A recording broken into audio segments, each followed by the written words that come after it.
Call tonight's council meeting to order. We'll start out with roll call. Councilors Litz, Here. Staggers, Present. Anderson, Here. Benega, Here. Brown, Here. Costello, Here. Jameson, Here. Knudsen. We have a quorum present for tonight's meeting. Tonight will be led in the invocation by Pastor Kevin Schneider from Good News Reformed Church here in Sioux Falls. After the invocation, we'll have the Pledge of Allegiance. So at this time, I'd ask everyone to please rise. And let us pray.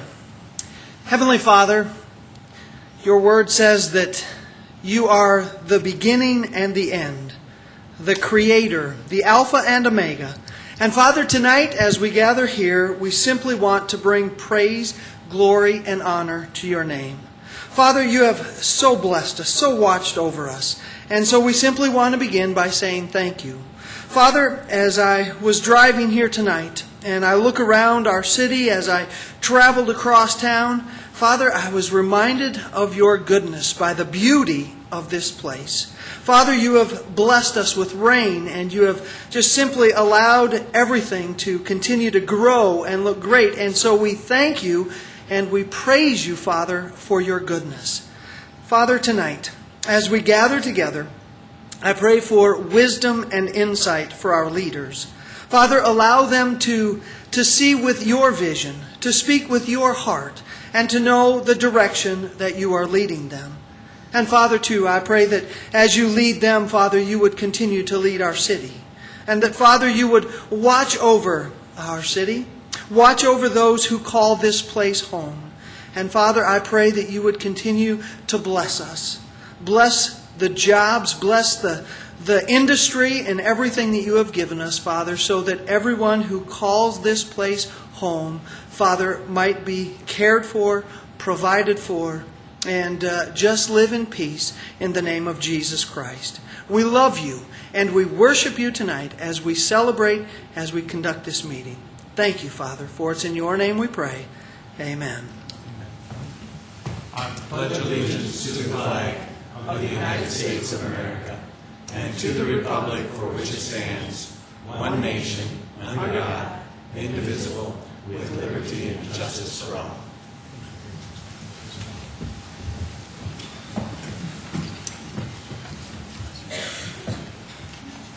Okay. We'll get started here with the consent agenda. Is there a motion to approve? Move for approval. Jameson. Second, Jameson made the motion. Anderson seconded. Further motions for the consent agenda? Seeing none, all in favor of approving the consent agenda, vote yes. Those opposed, no. Councilors Litz, Yes. Staggers, Yes. Anderson, Yes. Benega, Yes. Brown, Yes. Costello, Yes. Jameson. Yes. All members present have voted. Consent agenda has been approved. 7 yes, 1 excused. Now we're at the regular agenda. Is there a motion to approve the regular agenda? Move to approve. Brown. Brown moves. Is there a second? Second. Costello. Costello seconds. Further motions? See none, so all in favor of the motion to approve the regular agenda, vote yes. Those opposed, no. Councilors Litz, Yes. Staggers, Yes. Anderson, Yes. Benega, Yes. Brown, Yes. Costello, Yes. Jameson. Yes. All members present have voted. The regular agenda has been approved, 7 yes, 1 excused. This is a time we set aside for public input. Anyone wishing to address the council, we ask them to come forward. Just give us your name, and we just ask anyone that wants to come forward at this time. So anyone want to come forward for public input?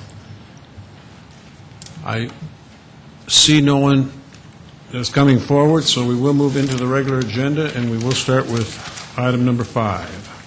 Second reading, an ordinance of the City of Sioux Falls, South Dakota, amending the Code of Ordinances of said city by changing a street name, South Bob Drive, to South Canyon Avenue. Good evening, Chad Heavey with the Engineering Division of Public Works. This ordinance proposes to change South Bob Drive to South Canyon Avenue. Bob Drive is on the south side of East 26th Street, east of Highway 11, and will be an entrance into the Copper Creek development. Approximately 200 feet south of Bob Drive, the road will be named Canyon Avenue. To avoid confusion in the future, The developer and 2 adjacent property owners are requesting this name change. The street name change conforms to city standards and is supported by staff. Questions of Chad on item number 5? Others that wish to address the council on item number 5? Is there a motion to approve? Move for approval, Jamison. Jameson moves. Is there a second? Second, Anderson. Anderson seconds. Further comments? All in favor of the motion will vote yes. Those opposed, no. Councilors Litz, Yes. Staggers, Yes. Anderson, Yes. Benega, Yes. Brown, Yes. Costello, Yes. Jameson. Yes. All members present voted. Item 5 has been approved, 7 yes, 1 excused. Item number 6. Second reading, an ordinance of the City of Sioux Falls, South Dakota, amending the revised ordinances of the city by increasing taxi cab fares. Good evening, Deborah Gaikowski, Transit Planner with the City of Sioux Falls. We were approached by 2 taxi cab companies to have the taxi cab fares increased. They would like to see the drop charge changed from $2.20 to $2.60. They would like to see the mileage changed from 35 cents every one night, from 20 cents every 1/10 to 35 cents every 1/9. The waiting time from $21 an hour basically to $24 an hour, and the fuel surcharge, no change to that. Questions of Deborah on item number 6? Go ahead, Vern. Deborah, did they make the request for what the changes would be? How does that work? Yes, they did. And do all cab companies come in and make that same request of you, or does one come in and make the request? It kind of varies. In the past, it's been one company, but this time it happened to be 2 companies. And one of the companies had a listing of her expenses and showed what her current expenses are and what they would be if the increase went into effect. Further questions, Kermit? Yeah, Deb, how many different taxi cab owners do we have in Sioux Falls? There are 11 companies, but one owner owns 3 of the companies. So. Do we have 3 different owners for all these different taxi companies? I'm just not sure. I'm sorry, what was that? Well, okay, we know of 2 taxi cab owners. Do we have a 3rd or 4th taxi? I did send out a letter to all of the company owners telling them of this increase, and I asked if they wanted it to be different in any way to contact me, and no other company contacted me. So, once again, we have for sure 2 owners that own a number of taxi companies. Do we have a 3rd or 4th that might also own some others? I thought we had 3 or 4 owners, but I was just not There's sure. one owner that owns 3 of the companies. Right. All of the other company owners just own one company. Oh, okay, so we have a lot. So there's 8 more, isn't that right? That's right. Oh, I didn't realize we had that many. There'd be 8 more besides that. Oh, okay. Further questions? Yeah, but do we have any inspection that goes with the fair, for instance, same time here as far as like cleanliness and so forth? I've had 2 comments, including one today from a constituent who said, I don't mind if the fare goes up some, but I wish that the taxis were kept cleaner and were not as junky looking. And so I'm just sharing the other side of what we're hearing. I know the ordinance states that it needs to be inspected and in good working order. I don't know if it specifically states cleanliness. Okay. I've just heard that from 2 people recently, so I'm just sharing it. Other questions? Others that wish to address the council on item number 6, come forward and give your name, please.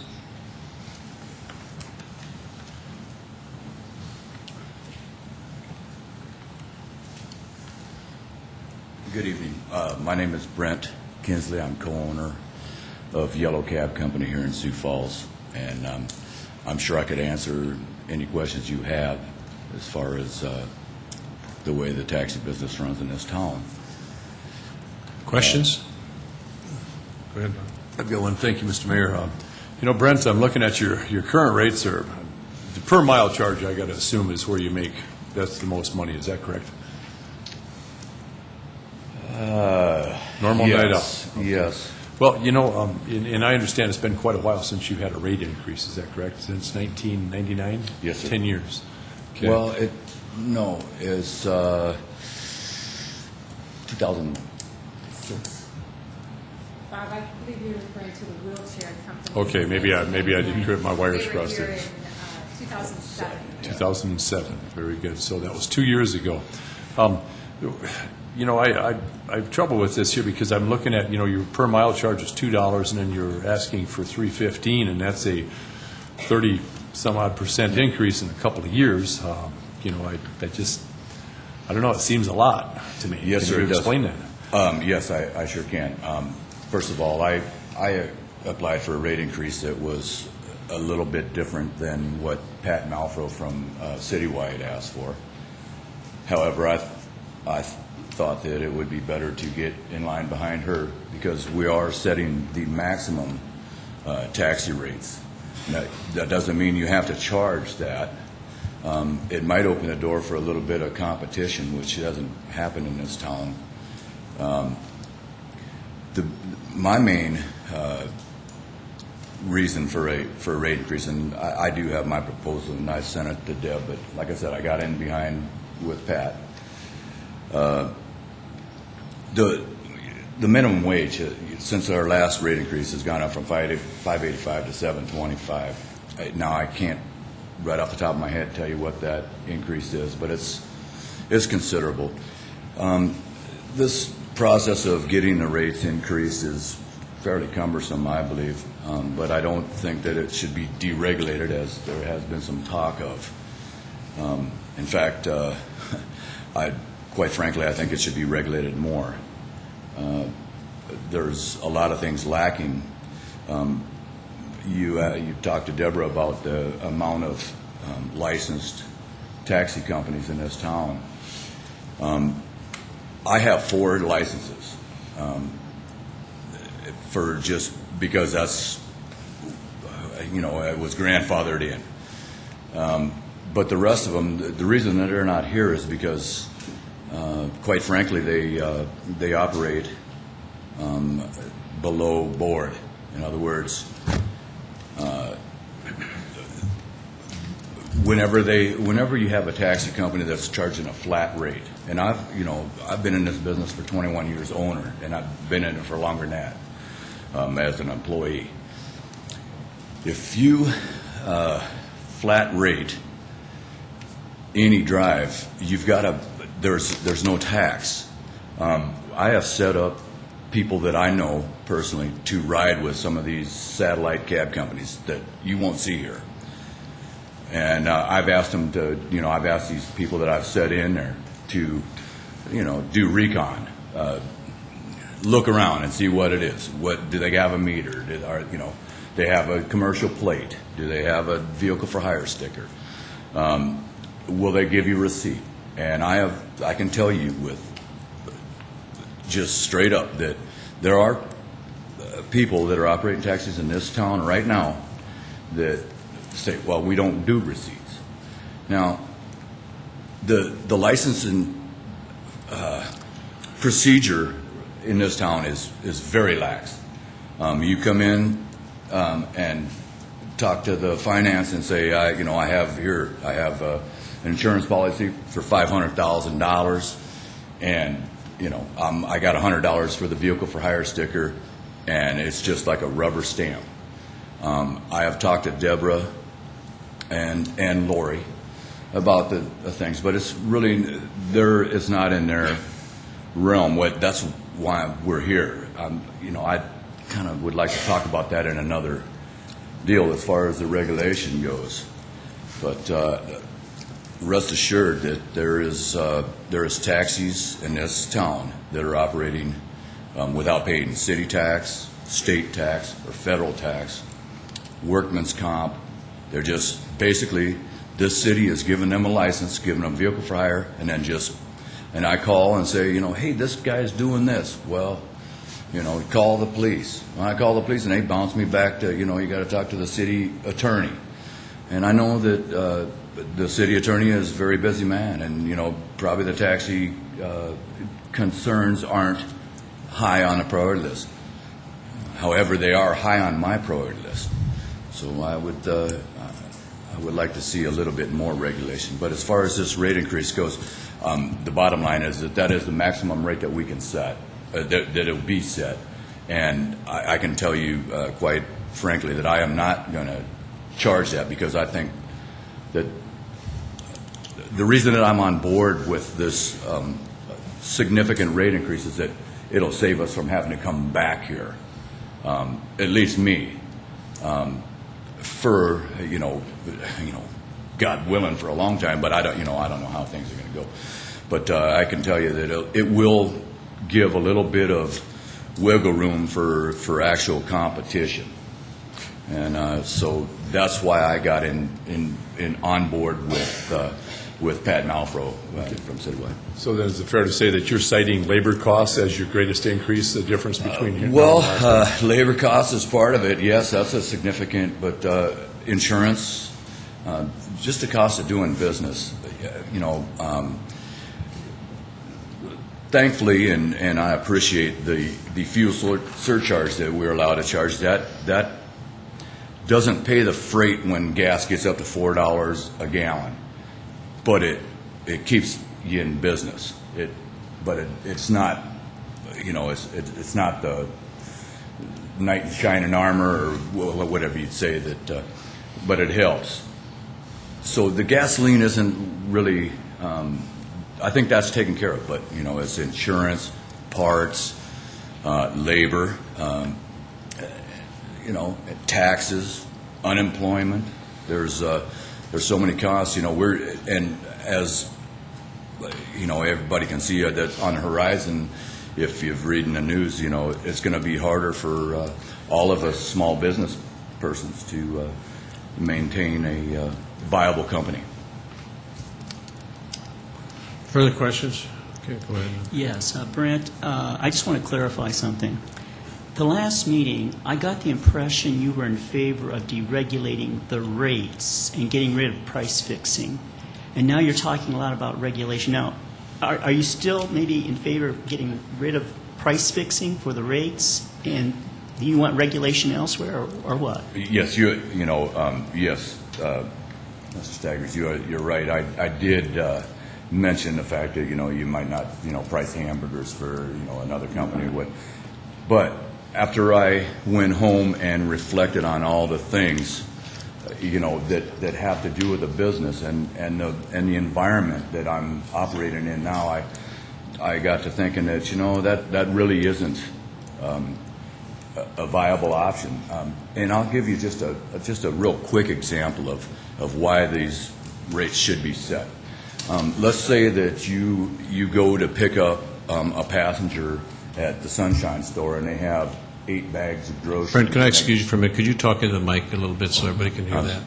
Yes, sir. Thank you. If you pulled up in, to just say, example, Sunshine Grocery, and there was a passenger that had 8 bags of groceries and 3 screaming kids, you could say, well, this one's going to be a $20, Or on the other side of the coin, a stumbling man comes out of a local drinking establishment. This is a $30. You just be able to do whatever you want to, and it's just not right.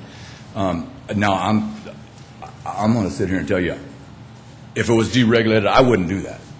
But I'm telling you right now, there is people in this town that are operating that would, and that's my concern. So, like I said, I've told Deborah and I'll tell you that I stand before you, and my taxis, the meters are calibrated. You mentioned a little bit about the clean issue. I'll tell you, there's that can go from, you can have a clean cab and it go to dirty cab with 1 passenger. And it's just I'm not defending a dirty cab. I have a full-time cleanup gal, and I'd like to think that that's not the one they're talking about. Although, the dynamics of the business, that can happen, and you don't like it either. But that's just part of the business. So, going back to it, Mr. Staggers, I did say that, and but after reflection on it and just doing some soul searching, I'm thinking that this is the best thing.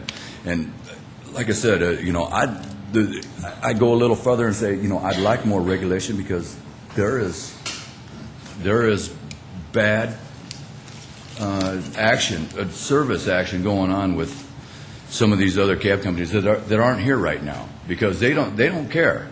They're just, it's a cash business.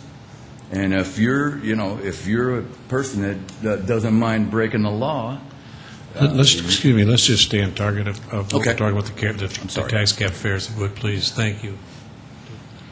Mr. Kinsley, just a quick question. We had an email today from a constituent who was comfortable with some increase, somewhat of an increase, possibly, she said 75 cents. But she said she was concerned that if this rate is increased, the maximum rate is increased as much as proposed, that will cause more of the evening riders to start using paratransit, which is something that the owner of Yellow Cab has been concerned about, and then reminds us something we already know is on paratransit you can ride as far as you have to for no more than $4 one way. And my question is that a concern at all of yours before we vote on this issue?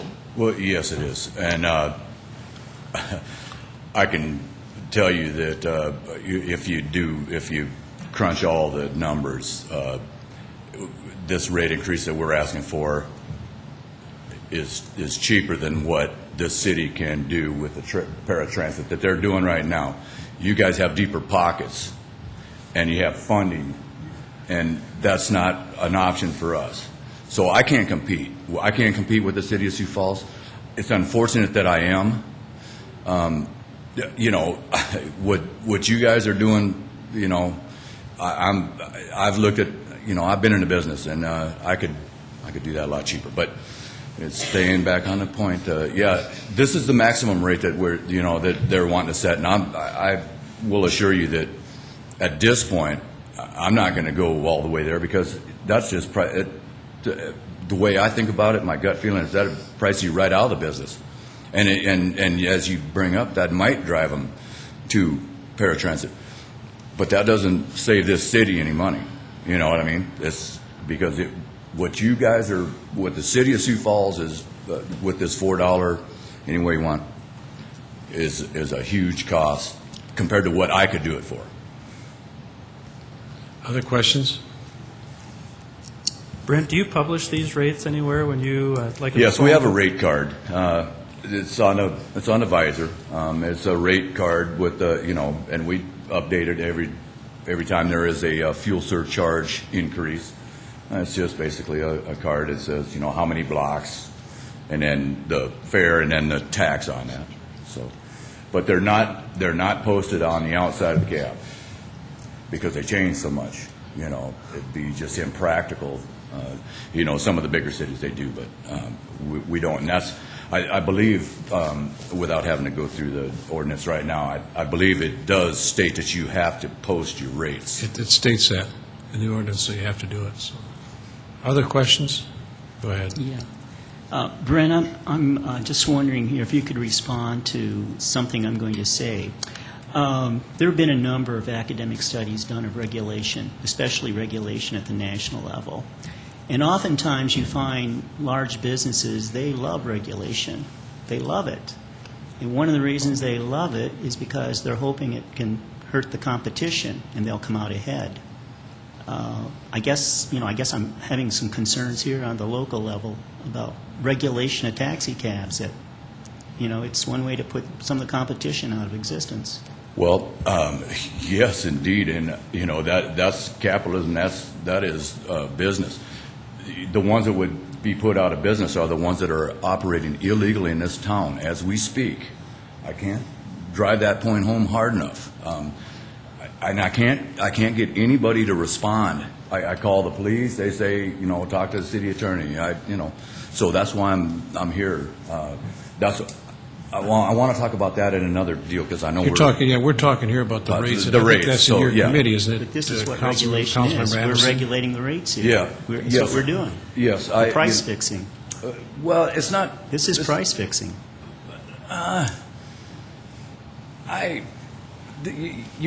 You price fix the water. At least we have some competition here. It's best to try to avoid that price fixing. I'll tell you, I'm a businessman and I'm a competitor too. And if we're playing on the same field, bring it on. I don't, but that's not the way it is right now. It's just simply not that way, Mr. Staggers. I wish that I could, just bring up a video of it, but I got other irons in the fire too. But yes, if it's price fixing, it's so that all of us that are competing in this business are playing on the same field. But you're saying, excuse me, I didn't mean to interrupt you, but you're saying these are set the maximum rate, you can charge underneath that.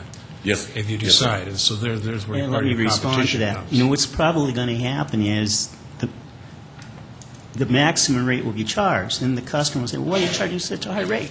Well, that's in city ordinance. They won't tell the whole story. They'll just say, it's in city ordinance. We are regulated by the city. That's what they're going to say. That's not what I would say. Well, I hope not, I'm telling but, you, straight up. I think some people might. I'm telling you right now, if this rate increase goes through, I am not gonna go to the max. I'm gonna actually try to compete. And yes, I will try to put them other people out of business or hurt them. This is business. It's not, good time Charlie, let's scratch each other's back. It's, this is competition. And I want I don't mind if I get beat fair and square. That's the way the world turns. I can live with that. But I don't like playing on a tilted field, and that's where it is right now. As far as the rate increase goes, like I said, that it will give us a little bit of wiggle room to actually compete with fares, and I think that's good for everybody. And I can't stress that enough. Further questions? I have one, Deborah, a question of Deborah, if I could.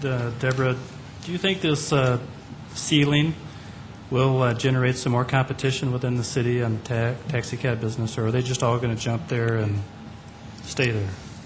Just in your opinion. Boy, I really have no way of knowing what they're going to do. I'm sorry. Do you have a really don't. recommendation on this? Sorry to put you on the spot. Yeah. Okay, I think I got the answer. Go ahead. Deborah, who brought this ordinance to us? Did you bring it to us, or did two counselors sign this to bring it to the council? I put the ordinance together. It was signed by the mayor and the director, and I was initially approached by a citywide taxi and yellow cab company. So other than just some comparison numbers of other cities, did we do any kind of research or looking into what would be a reasonable rate? Because I agree with Councilor Litz. It's over a 30-some% increase, and some of the emails that we're getting about maybe the cabs not being clean and being old and that are probably because they're not making enough money to refurbish their fleet. Mm-hmm. And we haven't raised the rates for a long time, so I'm keenly in tune to the idea of raising the rates. But I'm just questioning how we got to a 30-some% rate increase and why we didn't have any more research or a little bit of a study other than this is what they want. Pat Malafero from Citywide Taxi, she put together a sheet, and she listed out all of her expenses and then the amount that she could charge, and showed how much profit she made, and it was very little. And then she showed with the rate increase how much profit she could make with all the expenses. And that's what this was based off of. She wanted to make a profit. She said that she was not making a profit right now, and she said she can't stay in business unless she makes a profit. So that's what it was based off of. And as Brent said, he also submitted numbers. His numbers, I don't believe, had any type of backup information, and they weren't quite as high as Pat's either. Thank you. Further questions? Not, thank you. Thank you, Brett. Others that wish to address the council on item number 6? Not. Is there a motion to approve? So move, Anderson. Anderson moves. Is there a second? I'm going to second that. Let's second it. Further comments on that motion? Go ahead. Yes, I have an amendment. And my amendment is to change the title of the ordinance by striking the word increasing and changing it to deregulating taxi cab fares. And then section 43-6, it says taxi cab rates, period. After that, put the word deleted and strike everything else in this ordinance.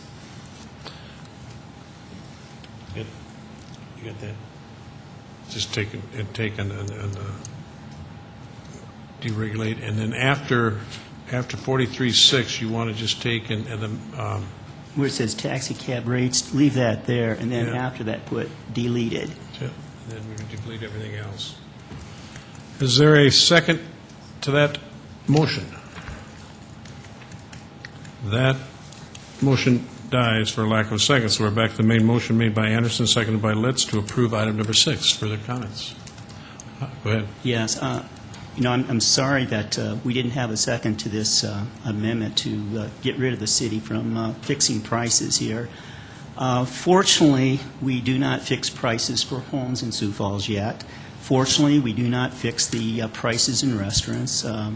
Fortunately, we do not fix prices in department stores, but in this particular case, it's part of our history, and we just continue to do the same old thing. I think we're a little presumptuous here that members of the City Council know a whole lot about rates here when it comes to taxis. Obviously, in our discussion tonight, we know nothing really about this. And we should get out of the business of price fixing. We've discovered tonight we do have a competitive market here in Sioux Falls. Let the taxi cabs compete with each other and get the city out of this price fixing. Further comments?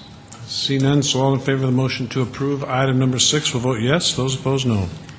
Counselor Litz? Yes. Counselor Staggers? No. Anderson? Yes. Benega? Yes. Brown? Yes. Costello? Yes. Jameson? Yes. Knutson? Yes. All members present voted 7 yes, 1 no. Item 6 has been approved. Item 7. Second reading, an ordinance of the City of Sioux Falls, South Dakota, amending the revised ordinances of the City of Sioux Falls, South Dakota by amending Chapter 5, alcoholic beverages. Lori Hogstead with the City Attorney's Office. These changes are a compilation of changes that were made in the 2009 legislative session, along with one amendment that was requested by an applicant. And I'll just briefly review the changes.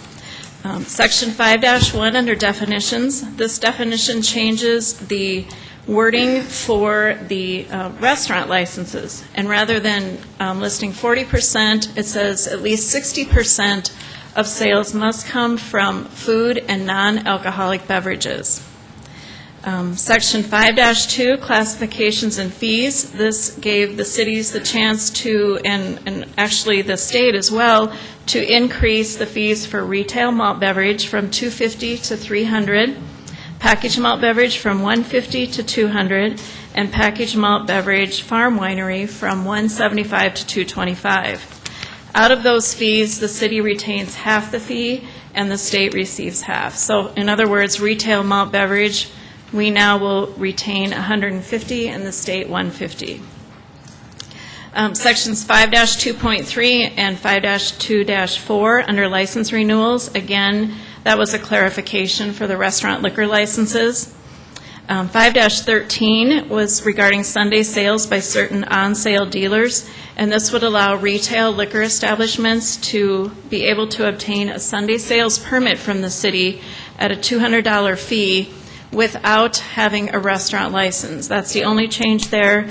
This affects very few because the majority, I believe there's only 5 that do not have Sunday sales at this point in time. And the other change was under Section 5-8, and this has to do with malt beverage retailer dealers. If you recall, last week we had 3 applications before you from the market on Phillips. They were applying for retail beer, retail wine, and packaged liquor. We were able to approve the retail wine and the packaged liquor. However, our current ordinance did not allow retail beer to be packaged with packaged liquor. So their unique concept for their business was to be able to sell wine by the glass, beer by the glass, and then to sell liquor, meaning spirits, wine, beer, and spirits, sell liquor by the bottle. And the way our current ordinance was written, they were not allowed to have the liquor and the beer, although they could have the liquor and the wine. So this change would simply allow that to happen for those businesses that do not have video lottery. And this goes back to the time when video lottery started increasing quite rapidly in Sioux Falls, and the council at that time chose not to allow video lottery in convenience store establishments. And in order to prohibit that, they did not allow package sales with the retail beer sales. So it goes back to that time period, and now this business has come forward with this unique concept and would like to be able to serve beer by the glass along with wine by the glass and packaged liquor. And the applicant is here tonight, James Jacobson, if you have questions for him as far as his business concept. Questions, Lori? Lori, just so everybody knows what we're talking about, packaged liquor is off-sale liquor. Right, It's not off-sale for liquor. consumption, right? Right, correct. Yeah, Lori, just to clarify, these fee increases, Yes. yes, are these mandated by the state that we do this, or Yes, is this they are. optional? No, they are mandated. We have to start charging those, as of July 1st. Those were passed in the 2009 legislative session. Okay. And all of our license fees for alcohol are set by the state.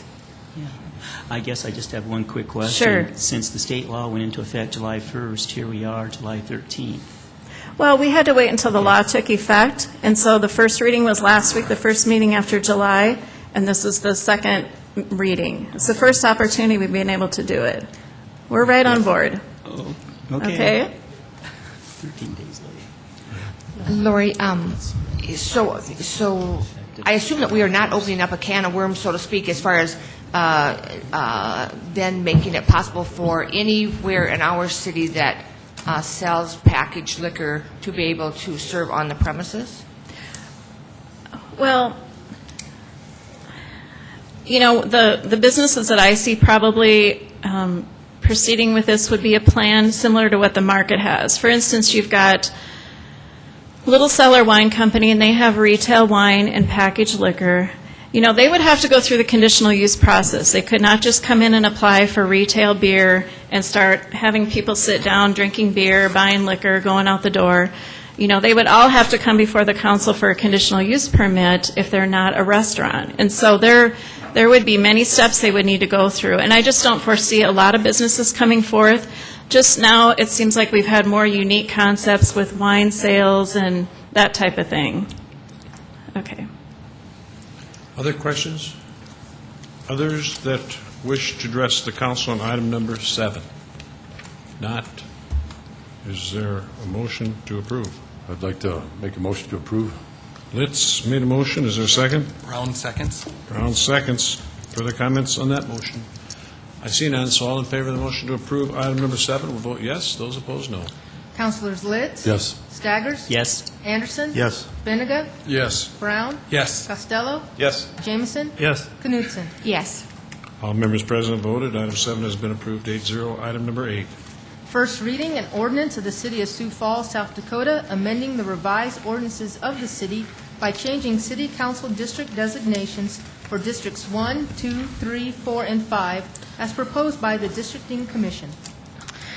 Deborah Owens, City Clerk. Members of the council, as you know, on May 4th of this year, the Districting Commission had brought their report to the council, which made their recommended changes, moving 6 precincts to various districts to meet the criteria set forth by charter and to balance the population ranges per the city charter.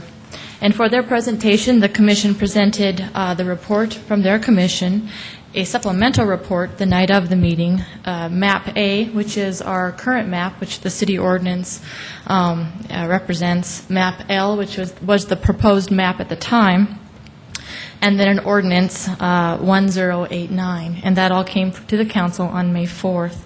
What you have before you is ordinance 1089, which was the ordinance that actually adopts the textual language with all of the boundary changes as determined by law to make the map in its final form as a part of our city ordinance. I know there has been much discussion about that, and so I can simply offer that in 2001, the city attorney's office and the districting commission, a different districting commission, had met and gone through some of the same changes, and the final map as proposed by the commission was not challenged, but was later adopted in its final form by the council, which is now the ordinance that is on the books, given some precinct changes when we split precincts as the city is growing on our boundaries. In addition, as Bob Liz pointed out today, we did found one error in the ordinance on the books now, and that had to do with precinct 3-1. There's 3-1 and there's 3-2, and there was a duplicate district, if you will. It had two different precinct numbers in ordinance now, and so this ordinance also would make those corrections as well, kind of consolidating all of that. Any questions? Questions? Okay. Is there a motion to set the hearing date for August 3rd for item number 8? I so move. Knutson. Knutson moves. Is there a second? Second, Litz. Litz seconds. Further comments on the motion to set the hearing date? Seeing none, all in favor of setting the hearing date for August 3rd for item number 8, vote yes. Those opposed, no. Councilors Litz? Yes. Staggers? Yes. Anderson? Yes. Benega? Yes. Brown? Yes. Costello? Yes. Jameson? Yes. Knutson? Yes. All members present voted. The hearing date has been set for August 3rd for item number 8, number 9.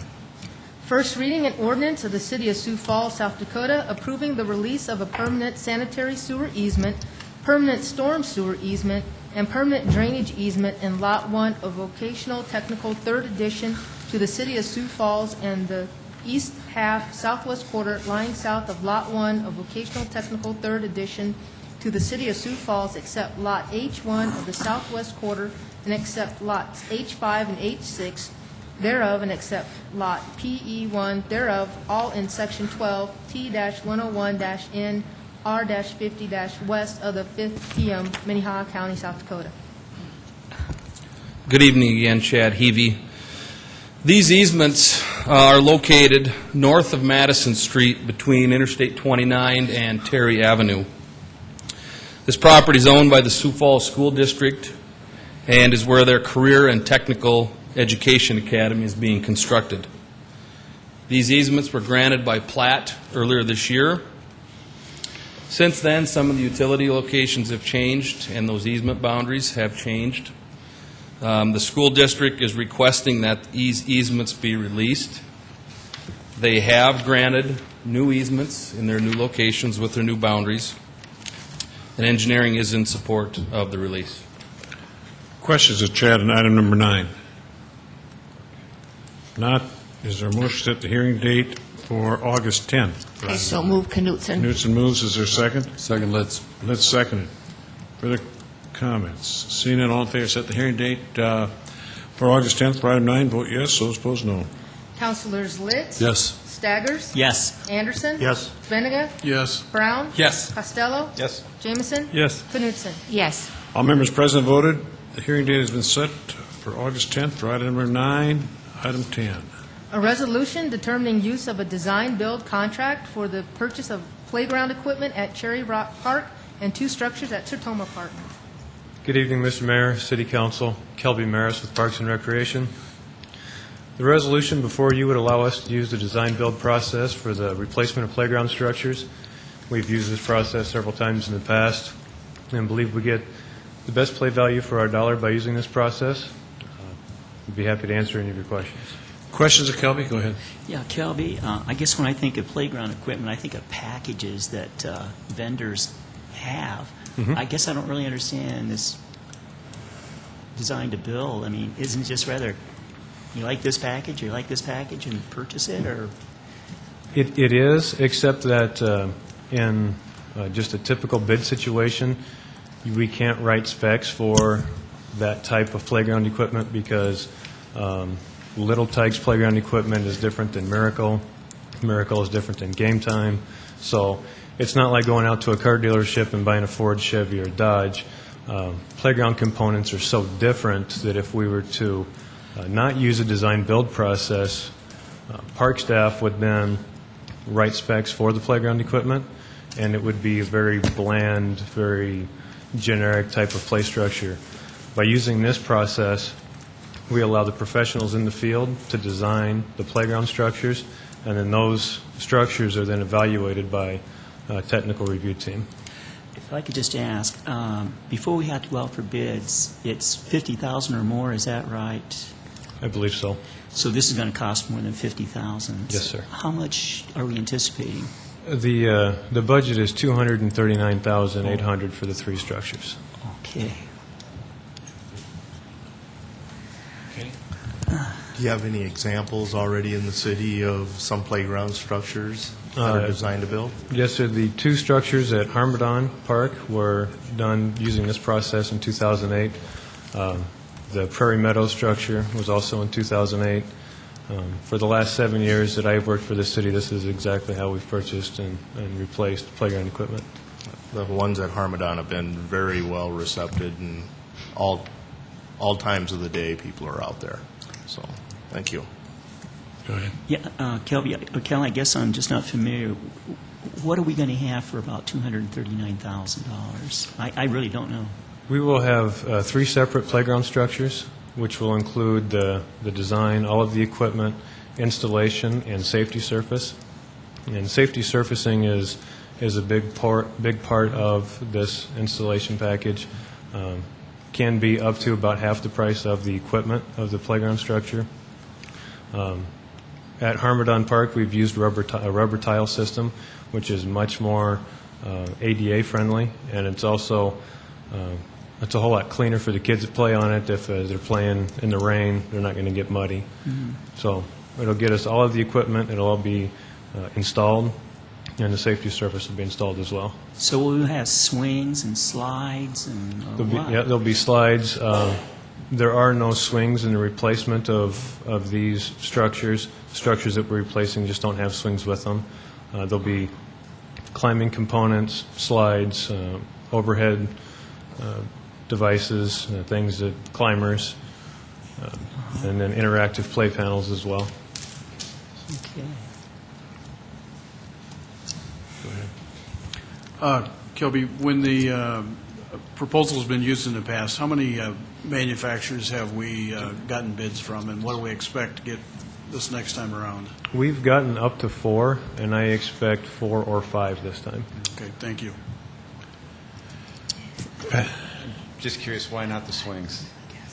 It's just not part of, in Sertoma Park, the only swings are part of one of the play pods, which is the tot lot. There just aren't swings there. At Cherry Rock Park, there are 2 separate play structures. One does have swings, this one does not. So we're just basically replacing what's in place now. Oh. Mr. Mayor, move to approve. Okay. Second, Anybody else Anderson. wants to talk on 10? Motion been made by Brown, seconded by Anderson. Anderson, seconded by Anderson to approve item number 10. Further comments? Well, I guess I'm really surprised by the cost. I guess I just thought playground equipment cost a lot less than this. It's not like the good old days when you took and just welded a I'll couple tell ya. bars together and called it a playground, you know. It's a lot different than what we remember. But it really is. I mean, I know they did one up at Hawthorne, and it really is expensive. But it's really safe, and kids love the equipment and what they have. But it's not like the Jungle Gym bars that we remember. No, So- but, you know, $239,000, you could buy a really nice house in Sioux Falls for a family. Oh, And, probably do that for a lot of things. Yeah, so. Anyway, we have a motion been made and seconded to approve item 10.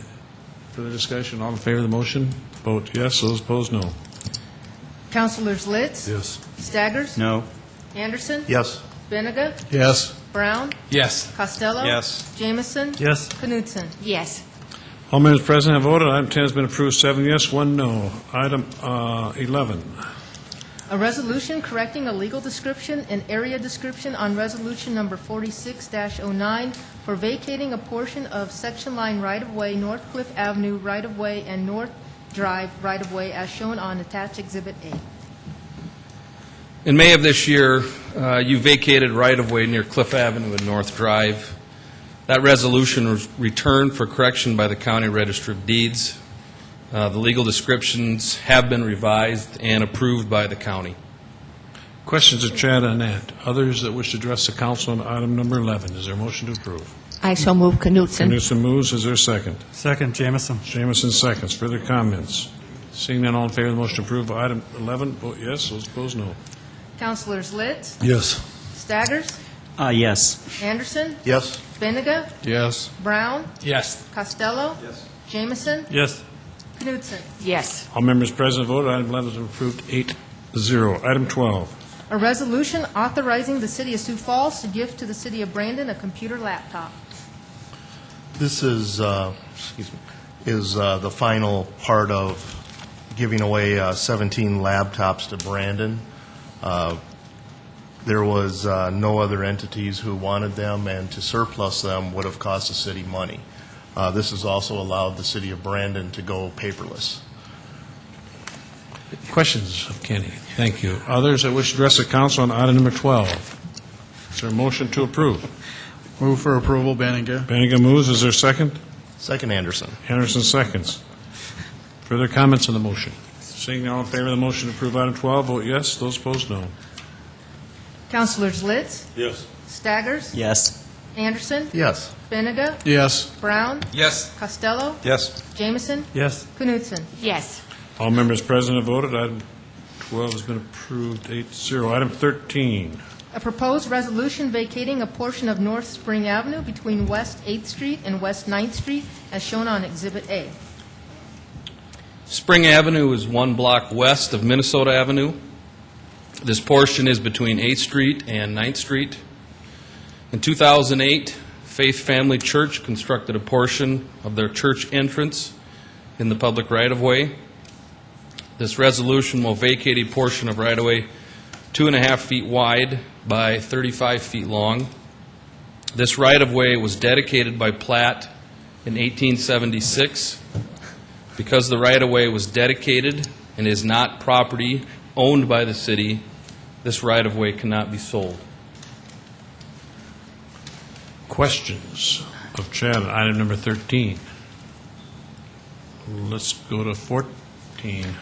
A proposed resolution vacating south 17 feet of West 6th Street and adjacent to Lot 1, Block 1, Heidelbrink Addition.